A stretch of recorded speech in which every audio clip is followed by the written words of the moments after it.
ఈమె కాంగ్రెస్ ఆమె మట్టి పోతుందంట, ఇది చూపిస్తారు. మరి ఇక్కడ బీఆర్ఎస్ వాళ్ళు పోయి కండువలు కప్పి కాల్ చేసిరుగా, గదేందుకు చూపించారు మీరు వార్త?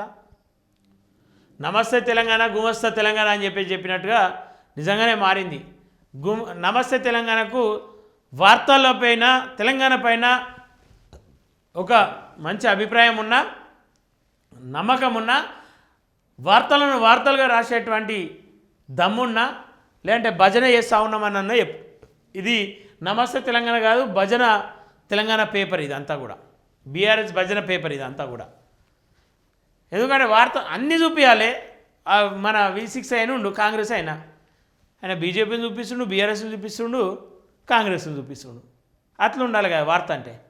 కేవలం నీకు నచ్చిందే రాసుకుంటా అంటే ఇక నీ ఇష్టం అది. ముస్లిం దౌర్జన్యం, కాంగ్రెస్లో ఎన్నికల కుమ్ములాట, బీఆర్ఎస్ శ్రేణులకు బెదిరింపులు అని చెప్పి చూస్తా ఉన్నాం. అధికార పార్టీలో మున్సిపల్ ఎన్నికల రగడ, చిచ్చు రాజేసిన టికెట్లు, బీఫామ్లు కేటాయింపు, రాజీనామాలు, ధర్నాలు, కన్నీళ్లు, శాపనార్థాలు, నాయకత్వం తీరుపై అసలు కాంగ్రెస్ ఆగ్రహం. గద్వాల్లో ఇన్ఛార్జ్ సరిత వర్సెస్ ఎమ్మెల్యే బండ్ల, జైత్యాలలో జీవన్ రెడ్డి వర్సెస్ ఎమ్మెల్యే సంజయ్ కొట్లాట, జీవన్ రెడ్డి వర్గానికి షాక్, బీఫామ్ చించి మరొకరికి, మల్లు రవి ప్రధాన అనుచరులకు దక్కని టికెట్లు, పార్టీకి తైలి శ్రీనివాస్, మల్లెపల్లి జగన్ రాజీనామా, మురళీనాయక్ టికెట్ అమ్ముకున్నారన్న మరో నేత, జనగామలో ధర్నాకు దిగిన కాంగ్రెస్ ఆశావాహులు అని చెప్పి చూస్తాను. మున్సిపల్ ఎన్నికల వేళ కాంగ్రెస్లో ముసరం పుట్టింది, నాయకులు టికెట్లు అమ్ముకుంటున్నారు, పలు చోట్ల కార్యకర్తలు రోడ్డెక్కారు. అసలు కాంగ్రెస్ పక్కన పెట్టి వలస కాంగ్రెస్కు పెద్దపీట వేయడంతో హతాశులైన అనేక మంది పార్టీకి రాజీనామా చేశారు.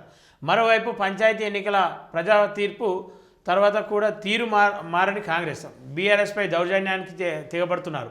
అధికారాన్ని అడ్డుపెట్టుకొని ప్రలోభాలకు దిగుతున్నది. పోటీ నుంచి తప్పుకోవాలని బెదిరింపులకు పాల్పడుతున్నారు. ఇది మరి ఏడ బెదిరించారు ఏందో అది చూపించాలి. వలస కాంగ్రెస్కు పెద్దపీట, మహిళా కమిషన్ చైర్పర్సన్గా గద్వాల విజయలక్ష్మి 16 తర్వాత పదవి బాధ్యతలు చేపట్టే అవకాశం. అధికార ఉత్తర్వులు వెలువడటం లాంఛనమే అని చెప్పి చూస్తా ఉన్నాం.